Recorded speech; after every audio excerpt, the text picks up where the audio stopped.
നിന്റെ ഹൃദയത്തിനകത്ത് ഏതെങ്കിലും ഇഷ്മാന്യ ആത്മാവുകൾ കടക്കുണ്ടോ? ആമേൻ. ചുങ്കക്കാരനെ പോലെ നിലവിളിച്ചു പറ, ഇപ്പോഴും ദൈവിക കാര്യാദികൾ എനിക്ക് വിപരീതമായിട്ട് എന്നെ പുറകിലേക്ക് വലിക്കുന്ന ഒരു ഇഷ്മായേലിയന്റെ ആത്മാവ് എൻ്റെ ഉള്ളിനകത്തുണ്ട് കർത്താവേ. ഇന്ന് എനിക്ക് അതിൽ നിന്ന് രക്ഷപ്പെട്ട് പുറത്തു വരണം. ഇന്ന് എനിക്ക് അതിൽ നിന്ന് പുറത്തു വരണം. എനിക്ക് എൻ്റെ ദൈവത്തിൽ ദൂരസ്ഥനായിട്ട് നിൽക്കുകയല്ല, എനിക്ക് എൻ്റെ ദൈവത്തിന്റെ അടുക്കലേക്ക് അടുത്തു വരണം.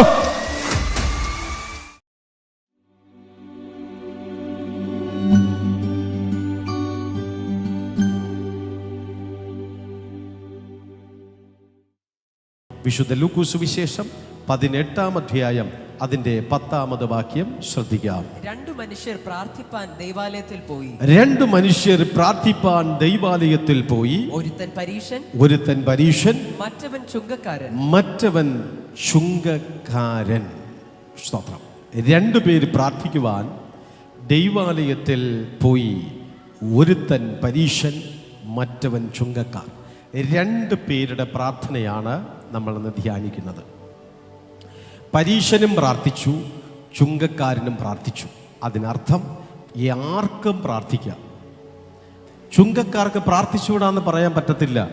ക്രൂശിൽ കിടന്ന കള്ളൻ പ്രാർത്ഥിക്കുകയും ആ പ്രാർത്ഥന ദൈവം കേട്ടിട്ട് അവനെ വാഗ്ദാനം കൊടുത്തു, ഇന്ന് നീ എന്നോടുകൂടെ പറുദീസായിലിരിക്കും എന്ന് ദൈവം പറഞ്ഞു. ഏതൊരു മനുഷ്യനും പ്രാർത്ഥിക്കാം. ചുങ്കക്കാരൻ എന്ന് പറഞ്ഞു കഴിഞ്ഞാലിട്ട് പിടിച്ചുപറിക്കാരനാണ്, അല്ലെങ്കിൽ കരംപിരിവുകാരനാണ്. അന്നത്തെ ചുങ്കക്കാർക്കെല്ലാം ആ ഒരു ലേബലുണ്ടായിരുന്നു. മത്തായി പോലെയുള്ളവരൊക്കെ ആ ഒരു കാറ്റഗറിയിലായിരുന്നു. സക്കായി ഇവരെല്ലാവരും ഇതാണ്. കള്ളക്കണക്ക് എഴുതി ഇന്നത്തെ പോലെ കമ്പ്യൂട്ടർ സിസ്റ്റം ഒന്നും അല്ല. അതുകൊണ്ട് തന്നെ അതെ, അവനവന് ഇഷ്ടമുള്ള രീതി അനുസരിച്ചും ഒക്കെ പിടിച്ചുപറി പോലെ തന്നെ ഓരോ വീടുകളെ കയറി ഇറങ്ങി കള്ള ടാക്സ്, അതെ ആമീൻ, അവരവരുടെ ആവശ്യത്തിന് വേണ്ടിയിട്ട് പിരിച്ചെടുക്കത്തക്ക വിധത്തിലുള്ള ഒരു പിടിച്ചുപറിക്കാരൻ, ഒരു ചുങ്കക്കാരൻ, അവൻ കൊള്ളരുതായ്മക്കാരൻ, അവൻ പാപിയായിരിക്കുന്ന വ്യക്തിയാണ്. അവൻ ദൈവവുമായിട്ട് യാതൊരുവിധ ബന്ധമില്ലാത്ത വ്യക്തി. അവനും പ്രാർത്ഥിച്ചു. പരീശൻ എന്ന് പറഞ്ഞു കഴിഞ്ഞാൽ ഈ ലോകത്തിൽ അവനെ കഴിഞ്ഞ് വേറെ ഒരുവനും ഇല്ല എന്നുള്ളതാണ് ആ പരീശൻ എന്നുള്ള ഒരു വാക്കുകൊണ്ട് ഉദ്ദേശിക്കുന്നത്. അതായത് ആ 18-ൽ തന്നെ അതിൻ്റെ 9-ൽ ഇങ്ങനെ എഴുതിയിട്ടുണ്ട്, തങ്ങൾ നീതിമാന്മാർ എന്ന് ഉറച്ച് മറ്റുള്ളവരെ ധിക്കരിക്കുന്ന ചിലരെ കുറിച്ച് അവൻ പറഞ്ഞത്. അപ്പോൾ തങ്ങൾ നീതിമാന്മാർ എന്ന് ഉറച്ച് നടക്കുന്ന ഒരു വിഭാഗമാണ് പരീശന്മാർ. ഞങ്ങൾ പെർഫെക്റ്റാണ്, ഞങ്ങൾ വളരെ കറക്റ്റാണ്, ഞങ്ങളെക്കുറിച്ച് ഒരു തെറ്റും പറയാനില്ല, ഞങ്ങളെക്കുറിച്ച് ഇച്ചിപ്പോന്നൊന്നും പറയാനില്ല, ഞങ്ങൾ എല്ലാ കാര്യത്തിലും കൃത്യമാണെന്ന് നടിച്ച് നടക്കുന്ന വിഭാഗമുണ്ട് പരീശന്മാർ. സ്വയം ന്യായീകരിക്കുന്നവർ, സ്വയം നീതീകരിക്കുന്ന വിഭാഗങ്ങൾ. അങ്ങനെയുള്ള ഒരുവനും പ്രാർത്ഥിച്ചു.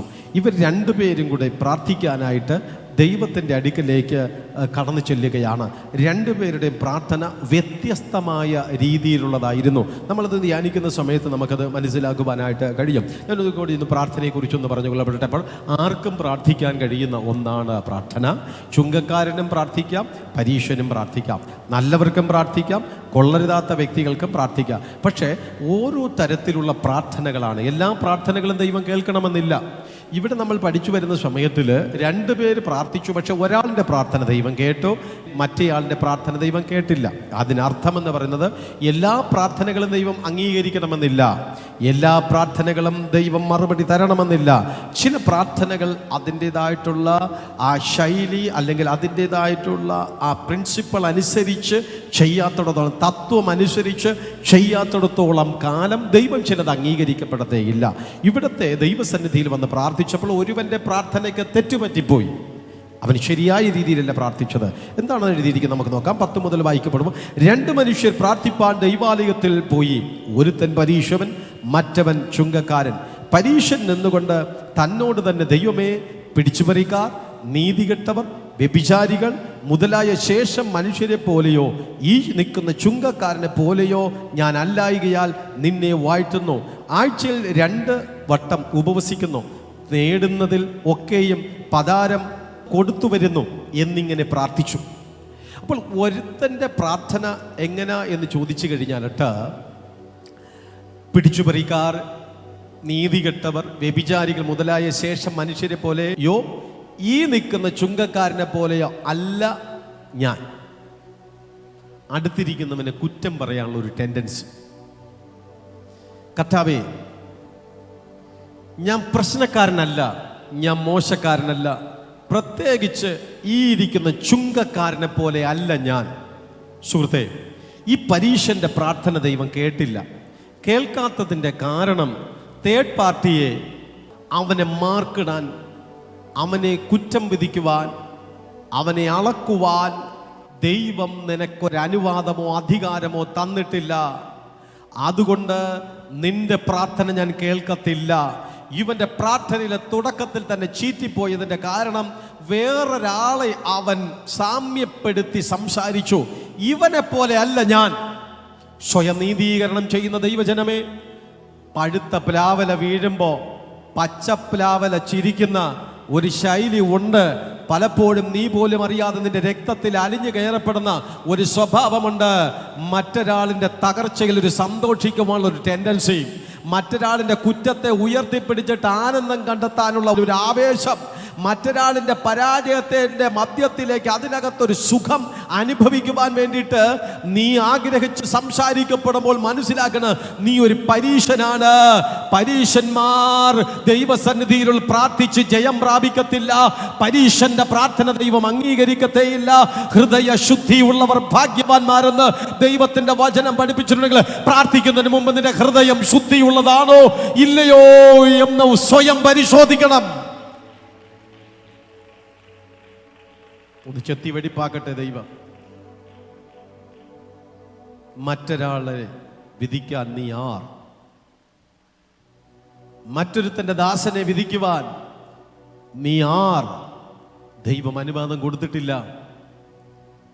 ദൈവം അനുവാദം കൊടുത്തിട്ടില്ല. ശൗൽ ദാവീദിനെ കൊല്ലാൻ വേണ്ടിയിട്ട് നടന്നു. പക്ഷേ അനേക പ്രാവശ്യം ദാവീദിന് ശൗലിനെ കൊല്ലാനായിട്ടുള്ള അവസരം കിട്ടി. അവൻ ഉറങ്ങിക്കിടന്നപ്പോൾ, ഗുഹയ്ക്കകത്ത് കിടന്നപ്പോൾ, ഒറ്റയ്ക്ക് കിട്ടിയ സമയത്തിൽ ദാവീദ് തൻ്റെ കൂടെയുള്ളവരോട് പറഞ്ഞു, അവൻ്റെ മേൽ കൈവയ്ക്കരുത്. കൂടെയുള്ളവർ ചോദിച്ചു, നമ്മുടെ ഉറക്കം കെടുത്തുന്ന ഇവനാണ്, ഇവൻ നമ്മളെ കിട്ടിയ എല്ലാത്തിനെയും കൊല്ലാൻ വേണ്ടി നടക്കുകയാണ്. അങ്ങനെയാണെങ്കിൽ ഈ ഉറങ്ങിക്കിടക്കുന്ന ശൗലിനെ ഇപ്പോൾ ഒരു നിമിഷം കൊണ്ട് നമുക്ക് വകവരുത്തിക്കൂടെ? ദാവീദ് തിരിച്ചു പറഞ്ഞൊരു പോയിന്റ് ഉണ്ട്, ഇവൻ ദൈവത്തിന്റെ അഭിഷിക്തനായിരുന്നു. ഇവനെതിരായിട്ട് കൈ ഉയർത്തി കഴിഞ്ഞാൽ, ഇവനെതിരായിട്ട് സംസാരിച്ചു കഴിഞ്ഞാൽ, ഇവനെതിരായിട്ട് പ്രവർത്തിച്ചു കഴിഞ്ഞാൽ ദൈവസന്നിധിയില്, ദൈവത്തിന്റെ അടുക്കല് ഞാൻ കണക്ക് കൊടുക്കേണ്ടതായിട്ട് കടന്നു വരപ്പെടുമെന്ന് ദാവീദിനൊരു ഭയമുണ്ടായിരുന്നു. താൻ അധികാരമുള്ളവനും അവകാശമുള്ളവനും അവൻ ജ്ഞാനസമ്പൂർണനും ദൈവത്തിന്റെ സന്നിധിയിൽ തെരഞ്ഞെടുക്കപ്പെട്ടവനും എല്ലാമാണ് എങ്കിലും അവൻ മറ്റൊരു അഭിഷിക്തനായിരുന്ന വ്യക്തി ഇപ്പോൾ അവന്റെ മേൽ ദുരാത്മാവാണ്. പക്ഷേ എങ്കില് ദൈവത്തിന്റെ അവൻ മുമ്പിൽ വെച്ച് അവന് ഭയമായിരുന്നു. ഒരു അഭിഷിക്തനായിരുന്ന വ്യക്തിക്കെതിരായിട്ട് സംസാരിക്കാനോ പ്രവർത്തിക്കാനോ ദാവീദിനറിയാം. അവനവൻ ചെയ്യുന്നതിൻ്റെ പ്രവൃത്തിയുടെ ബലം അവനവന്. ശൗൽ ചെയ്തുവെങ്കിൽ ശൗലിന് ദൈവം ബലം കൊടുക്കും, പക്ഷെ എനിക്ക് ശിക്ഷിക്കുവാൻ അനുവാദമില്ല. ശൗൽ പിന്മാറ്റക്കാരനായെങ്കിൽ, ശൗൽ വെളിച്ചപ്പാടത്തിയുടെ അടുക്കൽ പോയിയെങ്കിൽ, ശൗൽ ദൈവത്തിന് ഹിതമില്ലാത്ത പ്രവൃത്തികൾ ചെയ്തുവെങ്കിൽ ഞാൻ ചോദ്യം ചെയ്യാൻ ആളല്ല. ദൈവമുണ്ട് ന്യായം വിധിക്കാൻ, ദൈവമുണ്ട് അതിന് ശിക്ഷ കൊടുക്കാൻ. ഞാൻ ആ വ്യക്തിയെ വിധിക്കുവാൻ ആളല്ല എന്നുള്ളത്. മിരിയാം മോശയ്ക്ക് വിപരീതമായിട്ട് സംസാരിച്ച ഉടനെ തന്നെ ദൈവം ഇറങ്ങി വന്നിട്ട് പറഞ്ഞു, മോശയുടെ കുറവുകൾ നോക്കാൻ ഞാനിവിടെ ഉണ്ട്, മോശയെ ശരിയാക്കാൻ ഞാനിവിടെ ഉണ്ട്. നിങ്ങൾ മോശയ്ക്ക് വിപരീതമായിട്ട് സംസാരിക്കാൻ ശങ്കിക്കാത്തത് എന്ത് എന്ന് ചോദിച്ചു. ചിലയിടത്ത് മനുഷ്യനെ ന്യായം വിധിക്കുവാൻ ദൈവം വിടത്തില്ല. മനുഷ്യനെ കുറ്റം വിധിക്കുവാനോ അളക്കുവാനോ ദൈവം വിടത്തില്ല. സക്കായി മരത്തിന്റെ മേളിലിരുന്ന സമയത്തിലും നാട്ടുകാരും വീട്ടുകാരും എല്ലാവരും പറഞ്ഞത്, ഇവൻ കൊള്ളരുതാത്ത വ്യക്തിയാണ്, ഇവൻ പിടിച്ചുപറിക്കാരനാണ്, ഈ നാട്ടിൽ ഒരൊറ്റ വ്യക്തിക്ക് ഇവന് ഇഷ്ടമില്ല. പക്ഷേ യേശു കർത്താവ് ആദ്യം ആ കാട്ടത്തിയുടെ അടുക്കൽ കടന്നു ചെന്ന് നിന്നിട്ട്, സക്കായിയെ വേഗം ഇറങ്ങി വാ എന്ന് പറഞ്ഞ് അവന്റെ പേര് പറഞ്ഞ് അവനെ വിളിച്ചിറക്കി കൊണ്ടുവന്നതിന്റെ പിന്നില് ഒരു ഉദ്ദേശമുണ്ടായിരുന്നു. സക്കായിയെ ദൈവം സ്നേഹിച്ചു അവനെ രൂപാന്തരപ്പെടുത്താൻ. അപ്പോൾ ഒരു ചുങ്കക്കാരനെന്ന് പറയട്ടെ, കൊള്ളരുതായ്മക്കാരെന്ന് പറയട്ടെ, അവന്റെ പ്രാർത്ഥന ദൈവം കേൾക്കുവോ കേൾക്കത്തില്ലയോ? അവൻ പള്ളിയിൽ വരണോ വരണ്ടയോ ഇതെല്ലാം തീരുമാനിക്കുന്നത് സ്വർഗത്തിലെ കർത്താവാണ്. പരീക്ഷ നോക്കിയപ്പോൾ ഇവൻ എൻ്റെ അടുക്കൽ ഇരിക്കാൻ എന്ത് യോഗ്യത, ഇവൻ എൻ്റെ അടുക്കൽ ഇരുന്ന് ഇങ്ങനെ കരയാനായിട്ട് എന്ത് യോഗ്യത, ഇവൻ പാപിയാണ്, ഇവൻ കൊള്ളരുതാത്ത വ്യക്തിയാണ്. പക്ഷേ എന്നെ സംബന്ധിച്ചിടത്തോളം ഞാൻ നീതിമാനായിരിക്കുന്ന വ്യക്തി. അദ്ദേഹം പറഞ്ഞത് ഇങ്ങനെയാണ്: പിടിച്ചുപറിക്കാരനല്ല, നീതികെട്ടവനല്ല, വ്യഭിചാരികളല്ല, ശേഷം യവനെ പോലെയുമല്ല, ചുങ്കക്കാരനെ പോലെയും അല്ലായികയാൽ ഞാൻ നിന്നെ വാഴ്ത്തുന്നു. ആഴ്ചവട്ടത്തിൽ ഉപവസിക്കുന്നു. എല്ലാ ആഴ്ചയിലും ഞാൻ വെള്ളിയാഴ്ചയും ഞായറാഴ്ചയും ഉപവാസമാണ്. അവൻ പറയണം, വലിയ പുള്ളികളാരെങ്കിലും ഉണ്ടെങ്കിൽ കേൾക്കാൻ വേണ്ടിയിട്ടാണ് ഞാൻ ഇതൊക്കെ പറയുന്നത്. ദൈവസന്നിധിയിൽ സ്വയം താഴ്ത്തി കൊടുക്കാൻ കഴിയാതെ അഹങ്കാരത്തിൻ്റെയും ഉന്നതിയുടെയും വാക്കുകൾ മാത്രം പറഞ്ഞ് നികളത്തോടുകൂടി പിശാചിനിടം കൊടുത്തുകൊണ്ടിരിക്കുന്ന ആരെങ്കിലും ഈ ശബ്ദപരിധിക്കുള്ളിലുണ്ട് എങ്കിൽ ശ്രദ്ധിക്കണമേ. അവൻ പറഞ്ഞു, ആഴ്ച 2 ദിവസം ഞാൻ ഉപവസിക്കുന്നു, വെള്ളിയാഴ്ചയും ഞായറാഴ്ചയും ഫാസ്റ്റിംഗ് ആണ്. മറ്റുള്ളവർക്കൊന്നും എടുക്കാനൊന്നും പറ്റൂല, ഞാൻ വലിയ ഉപവാസക്കാരനാണ്. അവൻ ഇവിടെ പ്രാർത്ഥനയിൽ പബ്ലിക്കായിട്ട് ഇത് പറയുമ്പോൾ തന്നെ യഥാർത്ഥത്തിൽ ഉപവാസത്തെക്കുറിച്ച് പുള്ളിക്ക് അറിയത്തില്ല. ചിലരൊക്കെ ഉപവസിക്കുന്നത് വെളിയിൽ ആരും അറിയത്തില്ല കേട്ടോ. അവൻ വളരെ സീക്രട്ടായിട്ടാണ് ചിലർ ഉപവസിക്കുന്നത്, വേറെ ആരും അറിയത്തില്ല. അവനും അറിയും, ദൈവവും മാത്രം അറിയും. എവിടെയെങ്കിലും ഭൂമിയിൽ ഒരു മനുഷ്യൻ എവിടെയെങ്കിലും ദൈവികമായ ഒരു കാര്യം ചെയ്തിട്ടുണ്ട് എങ്കിൽ അത് വ്യക്തമായിട്ട് അറിയുന്ന ഒരു കർത്താവുണ്ട്.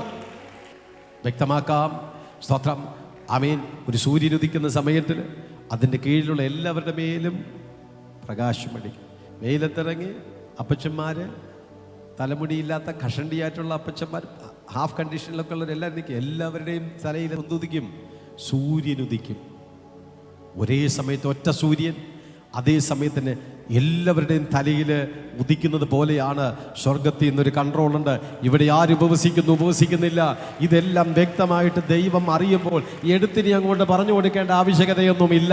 ദൈവത്തിന് അറിയാം നീ ഏതൊക്കെ ദിവസത്തിൽ ഉപവസിക്കുന്നു, നീ എങ്കപ്രകാരമാണ്, നിന്റെ ചിന്താഗതി ഏതാണ്, കാര്യാദികളെല്ലാം നന്നായിട്ട് വ്യക്തമായിട്ടൊക്കെ എല്ലാ കാര്യാദികളും അറിയുമ്പോൾ അവനവൻ്റെ ഫാസ്റ്റിങ്ങിനെ കുറിച്ചാണ് പറഞ്ഞത്. ആഴ്ചയിൽ 2 വട്ടം ഫാസ്റ്റിംഗ് എടുക്കുന്നു. ഇനി നേടുന്നതിലൊക്കെയും പതാരം കൊടുത്തു വരുന്നു. പതാരം എന്ന് പറഞ്ഞാൽ ദശാംശം. എനിക്ക് കിട്ടുന്ന 10 രൂപ കിട്ടിക്കഴിഞ്ഞാൽ ഞാൻ 1 രൂപ ഞാൻ മാറ്റിവെക്കും. 9 രൂപയെ ഞാൻ ചിലവാക്കത്തുള്ളൂ. 100 രൂപ എൻ്റെ കയ്യിൽ വരുന്ന സമയത്ത് ഞാൻ 90 രൂപ എടുത്ത് ചിലവാക്കും. ഞാൻ 10 രൂപ ദൈവവേലയ്ക്ക് വേണ്ടിയിട്ട് ഞാൻ മാറ്റിവെക്കും. എനിക്കറിയാം വിത്ത് കഴിച്ചാൽ എനിക്ക് കൊയ്ത്തുണ്ടാകത്തില്ല. അതുകൊണ്ട് 100 രൂപ എനിക്ക് കിട്ടുമ്പോൾ 10 രൂപ എൻ്റെ വിത്താണ്. ആ വിത്ത് ഞാൻ വിതയ്ക്കും. 90 രൂപ ഞാനെടുത്ത് ഭക്ഷിക്കുകയും ചെയ്യും. ഇതെല്ലാം ഞാൻ കൃത്യമായി ചെയ്യുന്നു. സാലറി മേടിച്ചു കഴിഞ്ഞാൽ ദൈവത്തിന് കൊടുത്തിട്ടേ കാര്യങ്ങൾ ഞാൻ ചെയ്യത്തേ ഉള്ളൂ. എൻ്റെ വീട്ടിൽ അത് 5 പപ്പായ ഉണ്ടെങ്കിൽ ഒരെണ്ണം ഞാൻ പള്ളിക്ക് കൊടുത്തിട്ട് ഏത് കാര്യം ചെല്ലും. എൻ്റെ വീട്ടിൽ തേങ്ങ വെട്ടുന്ന സമയത്തിലേക്ക് അതെ ആദ്യം ഏറ്റവും നല്ലതെടുത്ത് 10 ദൈവത്തിനായിട്ട് മാറ്റിവെക്കും. ഞാൻ എല്ലാ കാര്യങ്ങളിലും കറക്റ്റാണ്. സ്വയം നീതീകരണം അവൻ ചെയ്തു. ആമേൻ. എന്നാൽ മറ്റവൻ്റെ പ്രാർത്ഥനയെക്കുറിച്ച് ഇപ്രകാരമാണ് ബൈബിൾ എഴുതിയിരിക്കുന്നത്. 13 മുതലുള്ള ഭാഗങ്ങൾ. ചുങ്കക്കാരനോ ദൂരത്ത് നിന്നുകൊണ്ട്, ഒന്ന് ശ്രദ്ധിച്ചാലും, എവിടെ നിന്നുകൊണ്ട്? ദൂരത്ത്. എല്ലാവരും ഒന്ന് പറഞ്ഞാട്ടെ, എവിടെ നിന്നുകൊണ്ട്? ദൂരത്ത്. ഒരിക്കൽ കൂടെ, ദൂരത്ത്. എന്താ അങ്ങനെ? പള്ളിക്കകത്തോട്ട് കയറി അടുത്ത് ചെല്ലാൻ ഒരു പേടി. ഞാൻ കുറവുള്ളവനാണ്, എന്നെ ആരും കാണാതെ. സക്കായിയൊക്കെ അങ്ങനെയല്ലേ? ആരും എന്നെ കാണാതിരിക്കുന്നതാണ് നല്ലത്, ആരും എന്നെ ശ്രദ്ധിക്കാതിരിക്കുന്നതാണ് നല്ലത്. ആരും ശ്രദ്ധിക്കാതെ ഇരുന്ന് പ്രാർത്ഥിക്കാനാണ് എനിക്കിഷ്ടം. കാരണം ഞാൻ ഇച്ചിരി കുഴപ്പക്കാരനാണ്. എനിക്ക് തന്നെ അറിയാം ഞാൻ കുഴപ്പക്കാരനാണെന്ന്, പിന്മാറ്റക്കാരനാണെന്ന് എനിക്ക് തന്നെ അറിയാം. അവൻ അതുകൊണ്ട് ദൂരത്ത് മാറി നിന്നു എന്നാണ് ബൈബിൾ എഴുതിയിരിക്കുന്നത്. ചുങ്കക്കാരനോ ദൂരത്ത് നിന്നുകൊണ്ട് സ്വർഗത്തേക്ക് നോക്കുവാൻ പോലും തുനിയാതെ മാറത്തടിച്ചു. എന്താ ഒരു മാറത്തൊരു അടിയടിച്ചു എന്നൊക്കെ പറഞ്ഞു കഴിഞ്ഞാൽ നമ്മളങ്ങനെ വായിച്ച് വിട്ടാൽ പറ്റത്തില്ല.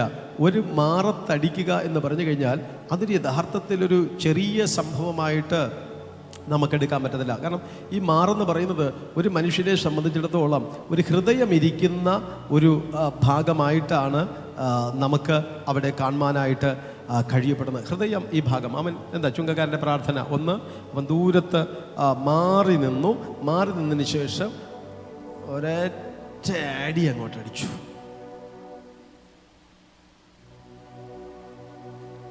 നിങ്ങളിൽ ആരൊക്കെ ഇങ്ങനെ ഇടിച്ചിട്ടുണ്ട് അല്ലേ? എപ്പോഴാ?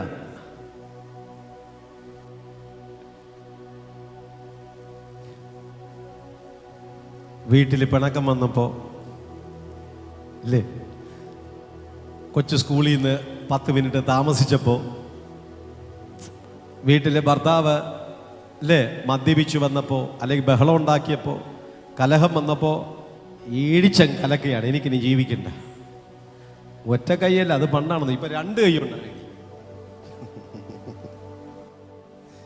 ഇവനിതാ ദൈവസന്നിധിയിൽ ഇരിക്കുകയാണ്, മാറത്തടിച്ചു. അവനറിയാം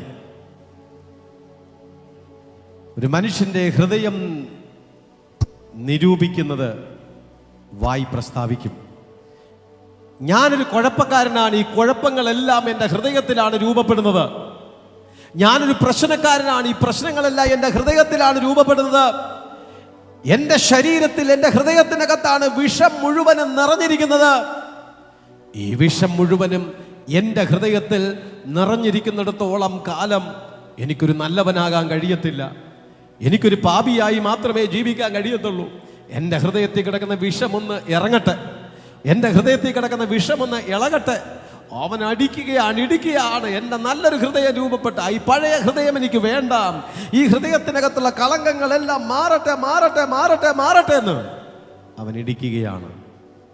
ശരി, ചില സാഹചര്യത്തിൽ നമുക്ക് പ്രാർത്ഥിക്കുമ്പോൾ ദൈവത്തോടുള്ള സ്നേഹവും ദൈവത്തോടുള്ള ആ ഇഷ്ടവും ഒക്കെ കടന്നു വരപ്പെടുമ്പോൾ പല രീതിയിൽ നമ്മുടെ പ്രാർത്ഥനകൾ പ്രകടമാക്കും. ഇവിടെ ഇതാ ചുങ്കക്കാരന് സമൂഹത്തിൽ അവന് സ്ഥാനമില്ല, മാനമില്ല, അംഗീകാരം ഒന്നുമില്ല. പക്ഷേ കർത്തൃസന്നിധിയിൽ കടന്നു വന്നിട്ട് ഒരാൾ വന്നിട്ട് സ്വയമായിട്ട് ഉയർത്തി പ്രാർത്ഥിച്ചപ്പോൾ വേറൊരുവൻ സ്വന്തം ഹൃദയത്തെ ഇടിച്ച് കലക്കുകയാണ്. എനിക്ക് നല്ലൊരു ഹൃദയം വേണം, എനിക്ക് നല്ലൊരു വ്യക്തിയായി തീരണം, എനിക്ക് നല്ലൊരു മകനായി തീരണം, എനിക്ക് നല്ലൊരു മകളായിട്ട് തീരണം എന്ന് പറഞ്ഞ് ഇടിച്ച് പ്രാർത്ഥിക്കുകയാണ്. ഹന്നയുടെ പ്രാർത്ഥന നിങ്ങൾക്കറിയാമല്ലോ. ദൈവത്തിൻ്റെ സന്നിധിയിൽ കടന്നു വന്നിട്ട് അവൾ എന്തൊക്കെ പാപപ്രകടനങ്ങൾ അവിടെ കാണിച്ചു എന്നറിയത്തില്ല. ഏലി പുരോഹിതൻ വന്നിട്ട് മദ്യപിച്ചു എന്നവരെ തെറ്റായിട്ട് ധരിക്കത്തക്ക വിധത്തിലേക്ക് ആമേൻ എങ്ങനെയും പ്രാർത്ഥിക്കണം. എൻ്റെ ദൈവത്തിൻ്റെ മുൻപാകെ എൻ്റെ ഹൃദയത്തെ എനിക്ക് പകരണം, എൻ്റെ ദൈവത്തിൻ്റെ മുൻപാകെ എനിക്ക് പൂർണ്ണ മനസ്സോടുകൂടി എനിക്ക് ചെയ്യണം. അവർ സമർപ്പിച്ചുകൊണ്ട് ദൈവസന്നിധിയിലേക്ക് അവൻ പ്രാർത്ഥിക്കുവാനായിട്ട് തുടങ്ങും. ദൂരത്ത് നിന്നുകൊണ്ട് സ്വർഗത്തിലേക്ക് നോക്കുവാൻ പോലും നോക്കാൻ എനിക്ക് യോഗ്യനല്ല ഞാൻ. മാറത്തടിച്ച് ദൈവമേ പാപിയായി എന്നോട് കരുണയുണ്ടാകണമേ എന്ന് പറഞ്ഞോ. സ്തോത്രം. അങ്ങനെ സ്തോത്രം. ആമേൻ. ഒരുവൻ ഉപവാസത്തെക്കുറിച്ച് പറഞ്ഞപ്പോൾ, നീതിമാൻ എന്ന് പറഞ്ഞപ്പോൾ, തന്നോട് തന്നെ അവൻ പ്രാർത്ഥിച്ചു എന്ന് പറഞ്ഞ സമയത്തിലേക്ക് മറ്റൊരുത്തൻ ദൂരത്ത് നിന്നുകൊണ്ട് മാറത്തടിച്ചുകൊണ്ട് ദൈവസന്നിധിയിലേക്ക് ആമേൻ ഭായി ഈ നീതിമാന്റേതായിട്ടുള്ള ആമേൻ അനുഭവത്തിൽ പരീക്ഷനിൽ നിന്ന് വ്യത്യസ്തമായിട്ട് അവൻ തന്നോട് തന്നെ 11-ാം വാക്യം പരീക്ഷൻ നിന്നുകൊണ്ട് തന്നോട് തന്നെ അവൻ ദൈവത്തോടല്ല പ്രാർത്ഥിച്ചത്, അവൻ സ്വന്തമായിട്ടാണ് പ്രാർത്ഥിച്ചത്. താൻ കേൾക്കാൻ വേണ്ടിയിട്ടാ, തൻ്റെ ഇഷ്ടമനുസരിച്ച് തന്നോട് തന്നെ എന്നാണ് 11-ാം വാക്യത്തിൽ എഴുതിയിരിക്കുന്നത്. അങ്ങനെ പ്രാർത്ഥിച്ചപ്പോൾ വേറൊരുവൻ സ്വർഗത്തിൽ പോലും നോക്കാം തുനിയാതെ, തന്നോടല്ല, സ്വർഗത്തിൽ നോക്കാൻ എനിക്ക് യോഗ്യതയില്ല എന്ന് പറഞ്ഞ് ആമേൻ തുനിയാതെ മാറത്തടിച്ച് ദൈവമേ പാപിയായി എന്നോട് കരുണയുണ്ടാകണമേ എന്ന് പറഞ്ഞ് പ്രാർത്ഥിച്ചതുപോലെ സഹോദരാ സഹോദരി, നീ പ്രാർത്ഥിക്കാനിരിക്കുമ്പോൾ സ്വയം നീതീകരണമല്ല, ആമേൻ മനുഷ്യന്റെ മുമ്പിൽ നിനക്ക് ശരിയാണെന്ന് തോന്നല്ല. ദൈവദൃഷ്ടിയിലേക്ക് നോക്കുന്ന സമയത്തിൽ ബലഹീനമാണ്. മനുഷ്യന്റെ കണ്ണുകൊണ്ട് നോക്കുന്നതെല്ലാം ശരിയാണെന്ന് തോന്നുന്നു. പക്ഷെ ദൈവം നിന്നെ നോക്കുന്ന സമയത്തിൽ ഒത്തിരി കുറവുകൾ നിന്നെ കുറിച്ച് കാണുവാനായിട്ട് കഴിയും. അതുകൊണ്ട് കർത്തൃസന്നിധിയിൽ ഒരിക്കലും നിന്റെ നീതി പ്രവർത്തികളെല്ലാം കറപുരണ്ട തുണിയാണെന്നുള്ളത് മറക്കരുത്. നമ്മൾ ചെയ്യുന്ന നല്ല പ്രവർത്തികൾ, സൽപ്രവർത്തികൾ എന്ന് പലതും പറയുന്ന കാര്യാദികളല്ല, ദൈവസന്നിധിയിൽ കറപുരണ്ട തുണികളാണ്. അതുകൊണ്ട് എപ്പോഴും വന്നിട്ട് ന്യായീകരിച്ചല്ല സംസാരിക്കേണ്ടത്, ആമേൻ ഉയർത്തിയല്ല പ്രാർത്ഥിക്കേണ്ടത്. കർത്തൃസന്നിധിയിൽ കടന്നു വരപ്പെടുമ്പോൾ നീ പ്രാർത്ഥിക്കണം, കർത്താവേ എനിക്ക് തന്ന നന്മയ്ക്ക് അനുസരിച്ച് ഞാൻ നിനക്ക് കൊടുത്തില്ല, എനിക്ക് തന്ന ആരോഗ്യം അനുസരിച്ച് എൻ്റെ സമയം ഞാൻ ദൈവത്തിന് കൊടുത്തില്ല, കർത്താവേ നീ എനിക്ക് തന്ന ഉപകാരം അനുസരിച്ച് ഞാൻ സ്തോത്രം ചെയ്തില്ല എന്ന് പറഞ്ഞ് തന്നെ എളിമപ്പെടുത്തി പ്രാർത്ഥിക്കുന്നവന്റെ പ്രാർത്ഥന കേൾക്കാൻ സ്വർഗത്തിലൊരു ദൈവമുണ്ട്. ആകയാൽ മറ്റൊരുവരെ നീ വിധിക്കരുത്, മറ്റൊരാളെ കുറ്റം പറയരുത്, വേറൊരാളിനെ നീ കുറ്റം വിധിക്കുവാൻ നീ ആളല്ല. കുറ്റം വിധിക്കുവാൻ ദൈവമുണ്ട് എങ്കിൽ സ്വയമായി പരിശോധന നടത്തി ഓരോ ദിവസങ്ങളിൽ നിങ്ങൾ ചെയ്തുകൊണ്ടിരിക്കുന്ന പ്രവർത്തികൾ ശരിയാണോ തെറ്റാണോ എന്ന് പരിശോധിച്ച് മുൻപിലേക്ക് ഗമിക്കുവാൻ മറക്കരുത്. Hallelujah, hallelujah, hallelujah. പ്രാർത്ഥന പ്രഹസനമാകരുത്, പ്രാർത്ഥന ഹൃദയത്തിൻ്റെ ആഴത്തിൽ നിന്നായിരിക്കട്ടെ. ഇവൻ ദൂരത്ത് മാറി നിന്നുകൊണ്ടാണ് പ്രാർത്ഥിച്ചത്. ബൈബിൾ പല മേഖലകളിലും നോക്കുന്ന സമയത്തിൽ ഈ ദൂരത്ത് നിന്ന് പ്രാർത്ഥിച്ച പല വ്യക്തികളുമുണ്ട് എന്നുള്ളത് മാത്രമല്ല, ദൂരസ്ഥനായിരിക്കുന്നവരെ അടുക്കലേക്ക് കൊണ്ടുവരുന്ന ഒരു കർത്താവ് നമുക്കുണ്ട്. എഫെസ്യ ലേഖനം 2-ാം അധ്യായം 13-ാമത്തെ വാക്യത്തിലേക്ക് പോകുന്ന സമയത്തിൽ ഇങ്ങനെ എഴുതിയിരിക്കുന്നു: മുമ്പേ ദൂരസ്ഥനായിരുന്ന നിങ്ങൾ ഇപ്പോൾ ക്രിസ്തുയേശുവിൽ ക്രിസ്തുവിൻ്റെ രക്തത്താൽ സമീപസ്ഥരായിരിക്കുന്നു. ഇന്ന് ഈ ചുങ്കക്കാരൻ ദൂരസ്ഥനാണ്. എന്താ? അവൻ അടുക്കൽ വരാൻ മനസ്സില്ല. ഈ ഓൺലൈൻ ചർച്ചിലും പല വ്യക്തികളും ചിലരൊക്കെ ഉണ്ട്, പള്ളിയിൽ കയറാൻ ഞങ്ങൾ യോഗ്യരായിട്ടില്ല എന്ന് പറഞ്ഞ് ദൂരെ മാറി നിൽക്കുന്നവരുണ്ട്. സ്തോത്രം. ചിലപ്പോൾ വണ്ടിക്കകത്ത് ഇരിക്കുന്നവരും ഉണ്ടായിരിക്കാം പള്ളി കയറാൻ മനഃപൂർവ്വം ഉഴപ്പൻ അല്ലെങ്കിൽ മടിയായിട്ടുള്ളത് അർത്ഥത്തിലല്ല. ചിലരങ്ങനെയുണ്ട്, ദൂരസ്ഥരായിരിക്കുന്നു. കർത്താവിനോട് അടുക്കാൻ ഒരു പേടി, ദൈവത്തോട് അടുക്കാൻ ഞാനതിന് യോഗ്യനാണോ, ഞാനതിന് കൊള്ളാകുന്നവനാണോ എന്ന് പറഞ്ഞ് ദൂരസ്ഥരായിരിക്കുന്ന വ്യക്തികൾക്ക് വേണ്ടിയിട്ട് ബൈബിൾ ഇപ്രകാരം എഴുതിയിരിക്കുന്നു: മുമ്പേ നിങ്ങൾ ദൂരസ്ഥനായിരുന്നു, ഇപ്പോൾ ക്രിസ്തുയേശുവിൽ ക്രിസ്തുവിൻ്റെ രക്തത്താൽ സമീപസ്ഥരായിരിക്കുന്നു. ഒരു മനുഷ്യന് ദൈവത്തിൻ്റെ അടുക്കലേക്ക് കടന്നു വരുവാൻ യേശു ക്രിസ്തുവിൻ്റെ രക്തത്താൽ കഴിയും. എന്താ രക്തത്താൽ? ക്രിസ്തു ക്രൂശിൽ എനിക്ക് വേണ്ടി മരിച്ചു എന്ന് നിങ്ങൾ വിശ്വസിക്കണം. എനിക്ക് വേണ്ടിയിട്ടാണ് ക്രിസ്തു മരിച്ചത്, മരിച്ചടക്കപ്പെട്ടത്, 3-ാം ദിവസം ഉയർത്തെഴുന്നേറ്റതെന്ന് നിങ്ങൾ സമ്പൂർണ്ണമായി സമ്മതിക്കുവാൻ നിങ്ങൾക്ക് കഴിയുമെങ്കിൽ നിങ്ങളിനി അകലത്തിലല്ല, നിങ്ങളിനി അടുത്തടുത്ത് കടന്നു വരുന്ന വ്യക്തികളായിട്ട് തീരും. ലൂക്കോസ് സുവിശേഷം 16-ാം അധ്യായം 23 മുതൽ വായിക്കുന്ന സമയത്തിൽ അവിടെ എങ്ങനെ എഴുതിയിരിക്കുന്നു: ധനവാനും മരിച്ചു, അടക്കപ്പെട്ടു, പാതാളത്തിൽ യാതന അനുഭവിക്കുമ്പോൾ മേലോട്ട് നോക്കി ദൂരത്ത് നിന്നു. പുള്ളി ദൂരത്തിലായിരുന്നു. ആരായിരുന്നു? ധനവാൻ ദൂരത്ത് നിന്നു അബ്രഹാമിനെയും അവൻ്റെ മടിയിൽ ലാസറിനെയും കണ്ടു. അബ്രഹാം പിതാവേ, എന്നോട് കനിവുണ്ടാകണമേ, ലാസർ വിരലിൻ്റെ അറ്റം വെള്ളത്തിൽ മുക്കി എൻ്റെ നാവിനെ തണുപ്പിക്കേണ്ടതിന് അവനെ അയക്കണമേ, ഞാൻ ഈ ജ്വാലയിൽ കിടന്ന് വേദന അനുഭവിക്കുന്നു എന്ന് വിളിച്ചു പറഞ്ഞു. ധനവാൻ ദൂരസ്ഥനായിരുന്നു, ദൂരെ മാറി നിന്നിട്ട് പുള്ളി ഒരു കാഴ്ച കണ്ടു. ആ സംഭവം എല്ലാവർക്കും അറിയാമല്ലോ. പ്രൈസലോ. 2 പേര് ഭൂമിയിലായിരുന്നു. ഒരു ധനവാനായിരിക്കുന്ന ഒരു മനുഷ്യനും ഒരു ലാസർ എന്ന് പറയുന്ന ഒരു വ്യക്തിയും.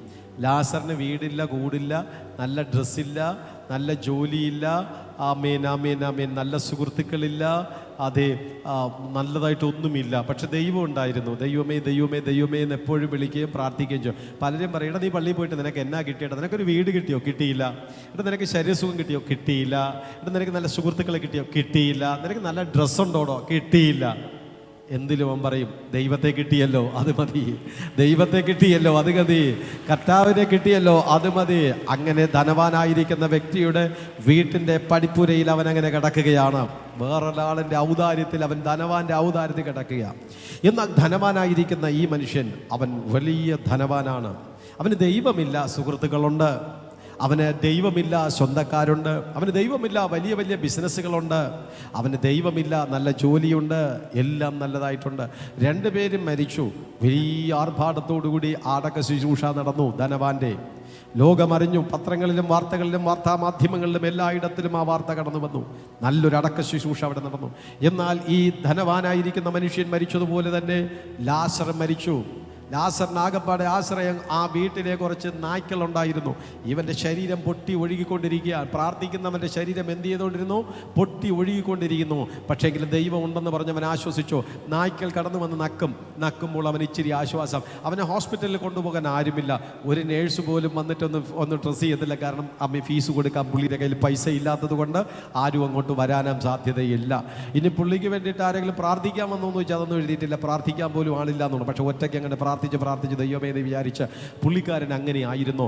അവനൊരു അടക്ക ശുശ്രൂഷയും കിട്ടിയില്ല. കാരണം പള്ളിയിൽ പോട്ടെ, അപ്പോൾ അവന് നല്ലൊരു അടക്ക ശുശ്രൂഷ പോലും കിട്ടിയോ എന്നൊരു സംശയമായിരിക്കുന്നു. പക്ഷേ 2 പേരും മരിച്ചു, അടക്കപ്പെട്ടു. സ്വർഗത്തിലേക്ക് ലാസർ കടന്നു പോകുകയാണ്. ഏത് പൊട്ടി ഒഴുകിക്കൊണ്ടിരുന്ന ശരീരം ഇപ്പോൾ ഇതാ ഏതോ വലിയൊരു ബ്യൂട്ടി പാർലറിൽ കയറിയതുപോലെ ആമേൻ, ആരും അതിശയിക്കപ്പെടത്തക്ക വിധത്തിലേക്ക് ഒരു സെക്കൻഡ് കൊണ്ട് ആമേൻ ദ്രവത്വത്തിൽ നിന്ന് അദ്രവത്വത്തിലേക്ക് ലാസർ അങ്ങ് മാറി. ഒരു നല്ലൊരു ശരീരത്തിന് അവൻ ഉടമസ്ഥനായിട്ട് തീർന്നു. നല്ലൊരു ശരീരത്തിൻ്റെ ഉടമസ്ഥനായിട്ട് അവൻ അങ്ങ് തീർന്നു. അത് കഴിഞ്ഞ ശേഷം അവൻ്റെ പ്രായമെല്ലാം കുറഞ്ഞവനായിട്ട് അവൻ യൗവനത്തിൽ അവൻ്റെ ലൈഫിൽ എപ്പോഴാണോ നല്ല ഫെയറായിട്ടിരുന്നത് ആ സമയത്തിലുള്ള അതേ രീതിയിൽ അവനിതാ അബ്രഹാമിൻ്റെ മടിയിലിരിക്കുന്നു. ലാസർ അങ്ങനെ ഇരുന്നപ്പോൾ ധനവാനായിരിക്കുന്നവൻ യാതനാ സ്ഥലത്ത് അവൻ നരകത്തിൽ കിടന്ന് നിലവിളിക്കുകയാണ്, ആമേൻ, അയ്യം വിളിക്കുകയാണ്, പ്രയാസപ്പെടുകയാണ്. എന്നിട്ട് പറഞ്ഞു, അബ്രഹാം പിതാവേ, എന്നോട് കനിവുണ്ടാകണമേ, വിരലിൻ്റെ അറ്റം വെള്ളത്തിൽ മുക്കി എൻ്റെ നാവിനെ തണുപ്പിക്കേണ്ടതിന് അവനെ അയക്കണമേ. ഈ ജ്വാലയിൽ കിടന്ന് വേദന അനുഭവിക്കുന്നു. പുള്ളിക്കാരൻ പറഞ്ഞു, എവരുടെ ദൂരസ്ഥനാണ്, ദൂരെ മാറി നിന്നാണ് ഇവൻ കാണുന്നത്. അബ്രഹാമിൻ്റെ മടിയിൽ ലാസർ ഇരിക്കുന്നത്. ഇവനൊരു പ്രത്യേകതയുണ്ട്. ഇവൻ ഈ അബ്രഹാമിനെ കണ്ടപ്പോൾ അതിൽ തൃപ്തിപ്പെട്ടു. അബ്രഹാമിനെ കണ്ടപ്പോൾ അതിൽ അവൻ സമാധാനം കണ്ടെത്തി. ഞാൻ ഇന്ന് നിങ്ങളോടൊരു ദൂത് പറയട്ടെ. നമുക്ക് അബ്രഹാംമാരെയൊക്കെ ഒരുപാട് കാണാനായിട്ട് കഴിയപ്പെടും, മോശമാരെയൊക്കെ ഒരുപാട് കാണാൻ കഴിയും, ഏലിയാവുമാരെയൊക്കെ ഒത്തിരി കാണാനായിട്ട് കഴിയപ്പെടും. പക്ഷേ യേശുവിനെ കണ്ടാലേ രക്ഷയുള്ളൂ. അബ്രഹാമിനെ കണ്ടെന്ന് വെച്ചുകൊണ്ട് അവനൊരു മാറ്റവും കിട്ടിയില്ല. അബ്രഹാമിനെ കണ്ടെന്ന് വെച്ചുകൊണ്ട് അവനൊരു വ്യത്യാസവും കിട്ടിയില്ല. നസ്രത്തുകാരനായ യേശുവിനെ തന്നെ കാണണം.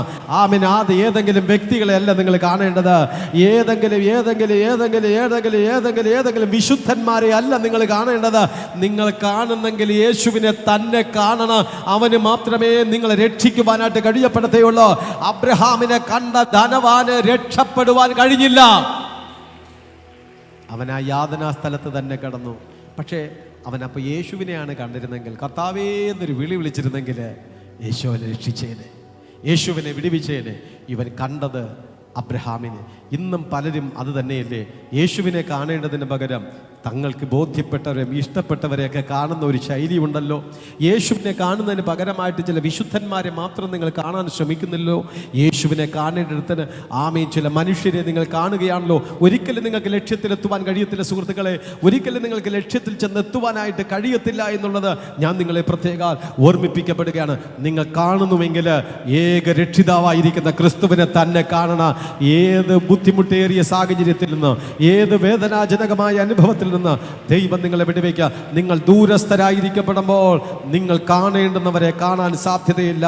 അവൻ ദൂരത്ത് മാറി നിന്ന് മാറത്തടിച്ച് പ്രാർത്ഥിച്ചതുപോലെ ഇന്ന് നിങ്ങൾ ദൂരെയാണെങ്കിൽ അടുക്കലേക്ക് അടുത്ത് കടന്നു വരപ്പെടണം. 17-ാം വാക്യം, അവൻ വന്ന് ദൂരത്തായിരുന്ന നിങ്ങൾക്ക് സമാധാനവും സമീപത്തുള്ളവർക്ക് സമാധാനവും സുവിശേഷിച്ചു. യേശുവിന് മാത്രമേ അകന്നു നിൽക്കുന്ന പരീശന്മാരെയും അകന്നു നിൽക്കുന്ന ചുങ്കക്കാരെയും ദൈവത്തിൻ്റെ അടുക്കലേക്ക് കൊണ്ടുവരുവാൻ കഴിയപ്പെടത്തേയുള്ളൂ.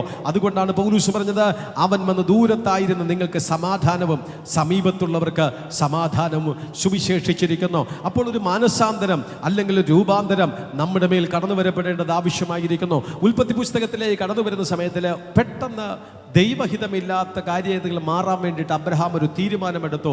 തൻ്റെ പ്രാർത്ഥനകൾ ഫലിക്കാൻ വേണ്ടിയിട്ട്, തൻ്റെ ദൈവമായുള്ള ബന്ധത്തിൻ്റെ നിലനിൽപ്പിന് വേണ്ടി. ഉൽപ്പത്തി പുസ്തകം 21-ാം അധ്യായം അതിൻ്റെ 6-ാം വാക്യവും 9-ാം വാക്യവും വായിക്കുമ്പോൾ ഇങ്ങനെ എഴുതിയിരിക്കപ്പെടുന്നു, ദൈവം തനിക്ക് ചിരിയുണ്ടാക്കി കേൾക്കുന്നവരെല്ലാം എന്നെ ചൊല്ലി ചിരിക്കും എന്ന് സാറാ പറഞ്ഞ് അവൻ ഇസഹാക്കെന്ന് പേര് ഇട്ടോ. സ്തോത്രം. 9-ാം വാക്യം, മിസ്രയീമിൻ ദാസി ഹാഗർ അബ്രഹാമിന് പ്രസവിച്ച മകൻ പരിഹാസി എന്ന് സാറാ കണ്ട് അബ്രഹാമിനോട് ഈ കുഞ്ഞിനെ ഇവിടുന്ന് പുറത്താക്കണം എന്നുള്ളതിനെ കുറിച്ച് പറഞ്ഞു.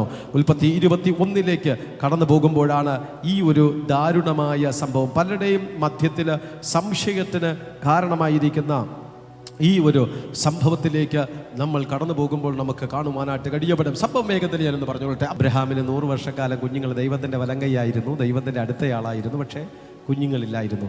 ദൈവത്തോട് നമ്മൾ എത്രയോട് കൂടുതൽ പ്രാർത്ഥിച്ചു വെച്ചുകൊണ്ട് എല്ലാം നടക്കാൻ വേണ്ടിയിട്ടുള്ളതൊന്നുമല്ല. ചിലത് സമയമെടുക്കും, ചിലത് അല്പസമയം കാത്തിരിക്കേണ്ടി വന്നാലും നല്ല മനസ്സോടെ കാത്തിരിക്കണം. ചില വിഷയങ്ങൾക്ക് ദൈവം ചില ദിവസങ്ങളും വർഷങ്ങളും മാസങ്ങളും തീരുമാനിച്ചു, അതുവരെ നമ്മൾ കാത്തിരിക്കണം. നമ്മൾ കാത്തിരിക്കുകയോ ഇല്ലയോ എന്ന് ദൈവം നോക്കും. അല്ലാണ്ട് ഓടി വന്ന് എടുത്തുകൊണ്ട് പോകുന്നതല്ല ദൈവീകത്വം എന്ന് പറയുന്നത്. ദൈവം നമുക്ക് അനുഗ്രഹം തരുന്നതോടൊപ്പം തന്നെ ദൈവമായിട്ടുള്ള ഒരു നല്ലൊരു ബന്ധത്തിൽ നമ്മൾ എത്തിയോ ഇല്ലയോ എന്ന് ദൈവം സ്വയം പരിശോധന നടത്തും. അങ്ങനെ അബ്രഹാമിനെ പരീക്ഷിച്ചു. പക്ഷേ എനിക്ക് കുട്ടികളൊന്നും കിട്ടിയില്ല എന്ന് വെച്ചുകൊണ്ട് ഞാൻ പിന്മാറിയൊന്നും പോകത്തില്ല. എനിക്ക് കുട്ടി കിട്ടിയില്ല എങ്കിലും ദൈവത്തെ കിട്ടിയല്ലോ എന്ന് പറഞ്ഞവൻ മുറുകെ പിടിച്ച് പൊയ്ക്കൊണ്ടിരുന്നു. ഒടുവിൽ അപ്പോഴും ദൈവം പറയും, നിനക്കൊരു കുട്ടി ഉണ്ട്, നിനക്കൊരു വാഗ്ദത്ത സന്തതി ഉണ്ട്. സ്തോത്രം. പക്ഷേ സാറായ്ക്ക് കാത്തിരിക്കുവാനായിട്ടുള്ളൊരു മനസ്സ് ഇല്ലായിരുന്നു. സ്ത്രീ ബലഹീന പാത്രമെന്ന് ബൈബിൾ തന്നെ പഠിപ്പിക്കുന്നത് നിങ്ങൾക്കെല്ലാവർക്കും അറിയാം. ഭക്തനായിരിക്കുന്ന അബ്രഹാം കാത്തിരുന്നപ്പോൾ സാറാ പറഞ്ഞു, ഇങ്ങനെ നോക്കിയിരുന്നാലൊന്നും പറ്റത്തില്ല, നമുക്ക് എത്രയും പെട്ടെന്നൊരു തീരുമാനമെടുത്താലേ പറ്റതേ ഉള്ളൂ. ഇന്നത്തെ IOEയും IVFും പരിപാടികളൊന്നും ആ കാലഘട്ടത്തിൽ ഇല്ലാത്തത് കൊണ്ട് തന്നെ ആകപ്പാടെ ഒരു പരിപാടി ഈ കാലഘട്ടത്തിലുള്ളത് യൂട്രസ് ഒന്ന് റെൻറ്റിനെടുക്കുക, വാടകയ്ക്ക് എടുക്കുക. സ്തോത്രം. കുഞ്ഞിനെ ജനിപ്പിച്ച് കുഞ്ഞിനെ എടുക്കുക, സ്തോത്രം, എന്നിട്ട് പുള്ളിക്കാരത്തേക്ക് പൈസയൊക്കെ കൊടുത്തങ്ങ് വിടുക എന്നുള്ളതാണ് ആ കാലഘട്ടത്തിൽ നിലനിന്നിരുന്ന ഒരു പ്രത്യേക ട്രീറ്റ്മെൻറ്റ്. അപ്പോൾ ട്രീറ്റ്മെൻറ്റ് വേണ്ട വേണ്ട വേണ്ട വേണ്ട എന്ന് അബ്രഹാം വിചാരിച്ചിരുന്നുവെങ്കിലും സാറ പറഞ്ഞു ട്രീറ്റ്മെൻറ്റിന് ഇറങ്ങിയേ പറ്റൂ, ഇങ്ങനെ പോയി കഴിഞ്ഞാൽ പറ്റത്തേയില്ല, എന്തെങ്കിലും ഒരു തീരുമാനമെടുത്താലേ പറ്റത്തേ ഉള്ളൂ എന്ന് പറഞ്ഞാൽ ശരി. തൻ്റെ വീട്ടിൽ തന്നെ അതെ ജോലി ആയിരുന്ന ഹാഗറിനെ സ്തോത്രം സാറ വിളിച്ചിട്ട് പറഞ്ഞു, നിന്റെ യൂട്രസിനെ അതെ വാടകയ്ക്ക് എടുക്കുകയാണ്, ഞങ്ങൾക്കൊരു കുഞ്ഞ് വേണം, ആ കുഞ്ഞിന് നീ ജന്മം കൊടുക്കണം എന്ന് പറഞ്ഞു. യജമാനത്തി പറയുന്നതിനപ്പുറം ഒന്നും ചെയ്യാനൊന്നും പറ്റത്തേയില്ല. അതെ, യജമാനത്തി പറഞ്ഞതുപോലെ തന്നെ ഹാഗർ സ്തോത്രം ഏറ്റെടുത്ത് ഹാഗറിൽ ആ വീട്ടിലൊരു കുഞ്ഞ് ജനിക്കുന്നു, അബ്രഹാമിനൊരു കുഞ്ഞ് ജനിക്കുന്നുണ്ട്. അതേ സമയത്തിൽ തന്നെ വാഗ്ദത്ത സന്തതിയും കടന്നു വരും. അതാണ് എടുത്തുകാട്ടം കാണിച്ചു കഴിഞ്ഞാൽ അവിടെ ഉടനടി ദൈവം ഇടപെടും. Praise the Lord. ഇവിടെ 2 കുഞ്ഞുങ്ങളെ കുറിച്ചാണ് എഴുതിയിരിക്കുന്നത്. 9-ാം വാക്യത്തിൽ മിസ്രൈം ദാസി ഹാഗർ അബ്രഹാമിന് പ്രസവിച്ച മകൻ പരിഹാസി. ഒന്ന് ചിരി, ഒന്ന് പരിഹാസി. മനസ്സിലാകുന്നു? 2 കൾച്ചറിലുള്ള കുട്ടികളാണ്. ഒന്ന് ചിരി. ഇസഹാക്കിനെ കുറിച്ച് അറിയാലോ, എപ്പോഴും യാഗം കഴിക്കും, വിറകോടെ, കത്തിയുടെ, തീയുടെ, ആട്ടുകുട്ടിയുടെ എട് അപ്പനെ എപ്പോഴും സഹായിക്കാൻ വേണ്ടിയിട്ടുള്ളൊരു ടെൻഡൻസി, എപ്പോഴും സ്വന്തം പിതാവിനെ സപ്പോർട്ട് ചെയ്യുന്ന ഒരു മനോഭാവം. അതങ്ങനെയാണല്ലോ, അതൊരു വാഗ്ദത്ത സന്തതിയാകൊണ്ട്, അതൊരു ഫ്യൂച്ചറിലെ ദൈവീക പദ്ധതികൾക്ക് സാക്ഷ്യം വഹിക്കേണ്ടവരാകൊണ്ട് അവർ 2ആയിട്ടല്ല, അവരൊന്നായിട്ട് തന്നെ നിന്നുകൊണ്ടിരിക്കുന്ന അനുഭവമാണ്.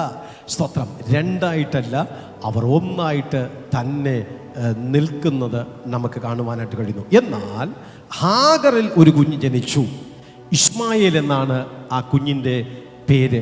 ആ കുഞ്ഞിന് ബൈബിളിൽ ഇട്ടിരിക്കുന്ന പേര് പരിഹാസി. നിങ്ങൾക്കറിയാവോ പരിഹാസി എന്ന് പറഞ്ഞു കഴിഞ്ഞാലിട്ട് എല്ലാറ്റിനെയും കളിയാക്കുക. അബ്രഹാം പറഞ്ഞു, വൈകിട്ട് നമുക്ക് യാഗത്തിന് പോകണം, അപ്പം ഇസ്ഹാക്ക് ഓടി ചെന്നിട്ട് വിറകെടുക്കും, കത്തിയെടുക്കും, ആട്ടുകുട്ടിയെടുക്കും, എല്ലാ കാര്യങ്ങളെല്ലാം സെറ്റ് ചെയ്തൊക്കെ വയ്ക്കും. മറ്റോ നിന്നിട്ട് നിനക്ക് വേറെ ജോലിയും കൂലിയില്ലേടാ, വിറകെടുത്തിട്ടവൻ പൊങ്ങുന്നില്ല, അങ്ങനെ തന്നെ, ഇതിനൊക്കെ മസിൽ വേണോടാ എന്ന് പറഞ്ഞ് ഇവൻ എന്നാ ചെയ്താലും അവനെ കളിയാക്കണം. ഭയങ്കര കളിയടിയാ. ആ വീട്ടിൽ ദൈവീക കാര്യങ്ങളൊന്നും ചെയ്യാൻ പറ്റത്തില്ല. ഭയങ്കര പരിഹാസം. രാവിലെ ബൈബിൾ എടുത്തോണ്ട് ഇറങ്ങപ്പെടുമ്പോൾ നിന്റെ വീട്ടിൽ തന്നെ പരിഹസിക്കാൻ ചിലപ്പോൾ കാണുമായിരിക്കാം. ഹല്ലേലൂയ, സ്തോത്രം. ചിലർ ചോദിക്കും പള്ളിയിൽ പോയിട്ട് എന്ത് കിട്ടി, ഉടനെ ആൻസർ എല്ലാം നേരത്തെ ടൈപ്പ് ചെയ്ത് വെച്ചിരിക്കണം, ദൈവത്തെ കിട്ടിയെന്നങ്ങ് പറഞ്ഞോളണം കേട്ടോ. ഹല്ലേലൂയ, സ്തോത്രം. അത് കഴിഞ്ഞതിന് ശേഷം മാത്രമേ ഇപ്പം ജീവനോടെ ഞാൻ നിൽക്കുന്നത് ദൈവം ഉള്ളത് കൊണ്ടാണെന്ന് രണ്ടാമതേ പറയാം. ആദ്യം പറയണേ എന്ത് കിട്ടിയെന്ന് ചോദിച്ചാൽ കർത്താവിനെ കിട്ടി, പൊന്ന് കായ്ക്കുന്ന മരത്തെ കിട്ടിയിരിക്കുകയാണ്, ജീവവൃക്ഷത്തെ കിട്ടിയിരിക്കുകയാണ്. ഹല്ലേലൂയ. അത് തന്നെ ഏറ്റവും വലിയ, അത് പൈസ കൊടുത്താൽ കിട്ടുന്ന സാധനമല്ല, അത് മെഡിക്കൽ സ്റ്റോറിൽ പോയാൽ കിട്ടുന്ന സാധനമല്ല, എനിക്കത് കിട്ടി. അബ്രഹാമിൻ്റെ വീട്ടിൽ പരിഹാസി ഉണ്ടായി എങ്കിലും നിങ്ങളുടെയും വീടുമായി ബന്ധപ്പെട്ട് പരിഹാസി വരും. നിങ്ങളൊന്നും അല്ല ആലോചിച്ച് നോക്കിയേ, ഒരപ്പൻ ഒരു മോൻ, ഇവർ ദൈവത്തിൻ്റെ വേല ചെയ്യണം, ഇവർക്ക് ഈ ഊണിലും ഉറക്കത്തിലും കർത്താവിൻ്റെ വേല, ഇവർക്ക് പറയാൻ വേറെ ഒന്നും കാണൂല. മീനിന് പുളിയുണ്ടോ എന്ന് ചോദിക്കാൻ ഇവർക്ക് സമയം കിട്ടത്തേ ഇല്ല. കാരണം ഇവർ 24 hours ആരാധനയെക്കുറിച്ചും പ്രാർത്ഥനയെക്കുറിച്ചും ദൈവത്തെ അനുസരിക്കുന്നതിനെക്കുറിച്ചും ദൈവാനുഗ്രഹത്തെക്കുറിച്ചും അനുസരിക്കുക. അതാണ് അനുഗ്രഹം, ദൈവത്തിൽ നിന്നല്ലേ, അനുസരിക്കുക. എങ്ങനെയൊക്കെ നമുക്ക് ദൈവത്തെ പ്രസാദിപ്പിക്കുക, എന്തൊക്കെ കർത്താവിന് വേണ്ടിയിട്ട് ചെയ്യാം.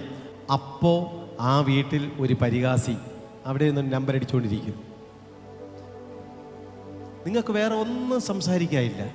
24 മണിക്കൂറും ഈ പ്രാർത്ഥനയും ആരാധനയും കൂട്ടി. ഇതൊക്കെ മനുഷ്യനല്ലേ അല്ലേ? മനുഷ്യനായിട്ട് ജനിച്ചിരിക്കുന്ന നിങ്ങൾക്ക് വേറെ ഒന്നും സംസാരിക്കാനില്ലേ? സുഹൃത്തെ, അബ്രഹാമിൻ്റെ വീട്ടിലൊരു പരിഹാസി ഉണ്ട് എങ്കിൽ നിന്റെ വീട്ടിലൊരു പരിഹാസി വന്നത് വലിയ കാര്യമൊന്നുമല്ല. ആമേൻ. അബ്രഹാമിൻ്റെ വീട്ടിലെ പരിഹാസി ഉണ്ട് എങ്കിൽ നീയും അതിൻ്റെ മക്കളായിരിക്കുന്നിടത്തോളം കാലം നീയും പരിഹാസപാത്രമായിട്ട് ചിലപ്പോൾ തീരേണ്ടതായിട്ട് കടന്നു വരപ്പെടാം. ഇന്ന് പകൽ സമയം പരിശുദ്ധാത്മാവ് ചില കുടുംബങ്ങളോട് ദൂത് പറയുകയാണ്. ചില പരിഹാസികളെ ചൊല്ലി വേദനിക്കുന്ന, ചില പരിഹാസികളെ കുറിച്ച് പ്രയാസപ്പെടുന്ന, ചില പരിഹാസികളുടെ മനോദുഃഖത്തോടെ, വേദനയോടെ, ഭാരത്തോടെ, ആകുലതയോടെ ആയിരിക്കപ്പെടുന്ന ജീവിതമേ, നിന്നെ പരിഹസിക്കുന്തോർ ആമേൻ, നീ ദൈവത്തോട് അടുത്തുകൊണ്ട് നിൽക്കണം. നിന്നെ പരിഹസിക്കുന്തോർ നീ ദൈവമായിട്ടുള്ള ബന്ധത്തിൽ നിൽക്കണം. നിന്നെ പരിഹസിക്കുന്തോർ നീ ദൈവത്തെ മുറുകെ പിടിക്കണം.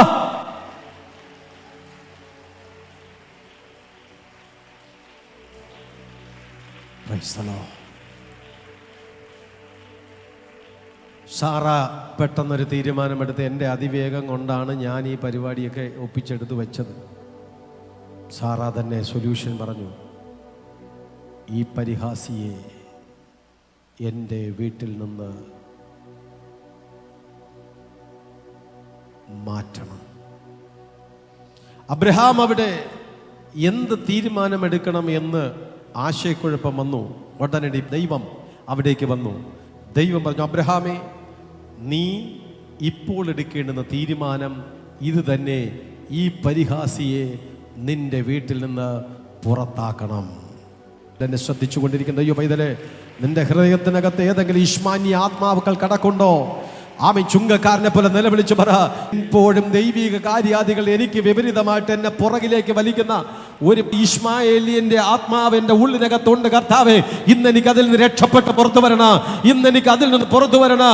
എനിക്ക് എൻ്റെ ദൈവത്തിൽ ദൂരസ്ഥനായിട്ട് നിൽക്കുകയല്ല, എനിക്ക് എൻ്റെ ദൈവത്തിന്റെ അടുക്കലേക്ക് അടുത്തു വരണം. Hello Shalom family, thanks for watching. So ഇന്നത്തെ ഈ വീഡിയോ നിങ്ങളുടെ ജീവിതത്തിൽ അനുഗ്രഹമായി മാറിയെങ്കിൽ ഇതുപോലുള്ള വീഡിയോസ് ഇനിയും നിങ്ങൾക്ക് ലഭിക്കാനായി ഷാലോം മിനിസ്ട്രീസ് എന്ന ഞങ്ങളുടെ യൂട്യൂബ് ചാനൽ സബ്സ്ക്രൈബ് ചെയ്യുക. അതുപോലെ ഈ ഒരു അനുഗ്രഹം മറ്റുള്ളവരിലേക്ക് എത്തിക്കാനായിട്ട് നിങ്ങൾക്ക് ഷെയർ ചെയ്യാവുന്നതാണ്. അതുപോലെ തന്നെ ലൈക്ക് ചെയ്യാവുന്നതാണ്. ഇന്നത്തെ ഈ ഒരു ആരാധനയിലൂടെ നിങ്ങൾക്ക് സ്പർശിക്കപ്പെട്ടതായിട്ടുള്ള ഏതെങ്കിലും ഭാഗങ്ങളുണ്ടെങ്കിൽ അത് ഞങ്ങളുടെ കമന്റ് ബോക്സിൽ നിങ്ങൾക്ക് അറിയിക്കാവുന്നതാണ്. God bless you.